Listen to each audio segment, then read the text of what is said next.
आज तक पर एक बार फिर आपका स्वागत है। आप हमारा ये खास कार्यक्रम देख रहे हैं जिसमें हम स्टूडेंट्स की आवाज को सरकार तक पहुंचाने की कोशिश कर रहे हैं और आखिर अब 12th के स्टूडेंट्स के लिए क्या तरीका निकाला जाए एग्जामिनेशन का, इस पर बात करने के लिए खास मेहमान भी हमारे साथ मौजूद हैं और हमारे साथ देश भर से स्टूडेंट्स भी जुड़ रहे हैं जो जूम के जरिए अपनी बातें आज यहाँ इस प्लेटफॉर्म पर रख रहे हैं।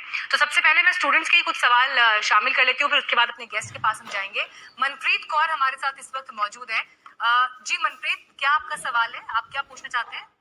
यस मैम, मेरा क्वेश्चन ये है कि फॉर एग्जांपल फॉर सपोज कि हमारे जो सीबीएसई बोर्ड है वो ना हो अगर, तो जैसे बोल रहे हैं कि ऐसी मतलब वो प्रीवियस 3 इयर्स के रिजल्ट के ऊपर पास कर देंगे, तो उसमें मैम टीचर के कंपटीशन बहुत हाई हो जाएगा for competitive exams and entrance exams.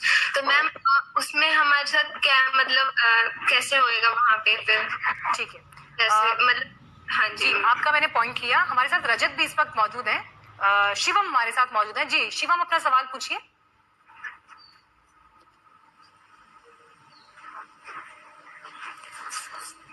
एक और स्टूडेंट के पास चलते हैं, हर्ष हमारे साथ हैं।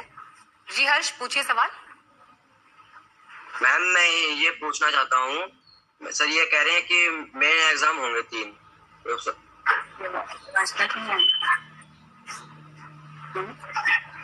जी बोलिए, कंप्लीट करिए हर्ष। तो मैम वो कौन से हो सकते हैं? ठीक है, जीएस राजपूत जी, जो बातें यहाँ स्टूडेंट्स कह रहे हैं उनकी एक बड़ी चिंता ये है कि जो हम बार बार जिक्र कर रहे हैं कि परीक्षा की क्या वैकल्पिक व्यवस्था हो सकती है। अगर ऑनलाइन भी एग्जाम्स कंडक्ट कर रहे हैं या एग्जाम्स की अवधि थोड़ी कम हो सकती है, पेपर में क्वेश्चंस ऑब्जेक्टिव होंगे, सब्जेक्टिव होंगे, डिस्क्रिप्टिव होंगे, किस तरह के क्वेश्चंस आएंगे, क्या बेहतर रास्ता हो सकता है? अभी जो बच्चों की बातें मैंने सुनी है तो सबसे महत्वपूर्ण बात ये निकली है कि बच्चों का अपने पुराने परीक्षा परिणामों पर कोई विश्वास नहीं, चाहे वो कक्षा 9, 10, 11 की बात हो, कोई भी हो, उन सभी को लगता है कि उनके आधार पर उनका परिणाम नहीं बनाया जाना चाहिए, क्योंकि हेलो, गुड इवनिंग बच्चों।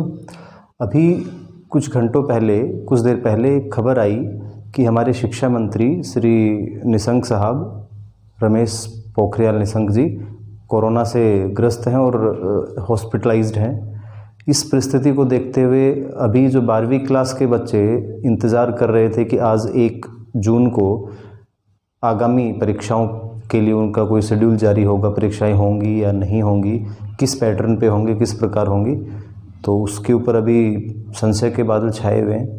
आज शाम को जैसा खबर आ रही है कि प्रधानमंत्री जी की एक मीटिंग है राज्यों के साथ, और देखते हैं मीटिंग में क्या फैसला निकलता है। तो अभी कुछ घंटों का और इंतज़ार है, उसके बाद संभवतः कोई ना कोई डिसीज़न ज़रूर 12वीं क्लास की परीक्षाओं को लेकर होगा। मेरा व्यक्तिगत जहाँ तक मानना है, मुझे लगता है कि परीक्षाएं इस समय हमारी प्राथमिकता नहीं होनी चाहिए।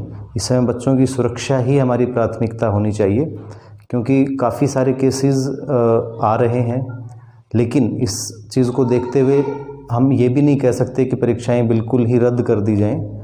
किसी न किसी तरीके से, चाहे वो ऑब्जेक्टिव माध्यम से हो, एक शॉर्ट टाइम में, आधे समय में हो, कुछ दिनों बाद ज़रूर ऑनलाइन या कोई ना कोई व्यवस्था इस तरह की सरकार ज़रूर बनाएगी, मुझे लगता है।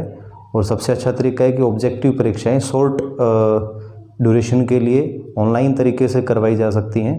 बट फिर भी चलो देखते हैं, शाम तक इंतज़ार करते हैं सरकार का क्या फ़ैसला होता है। चलिए, hope for the good, best of luck.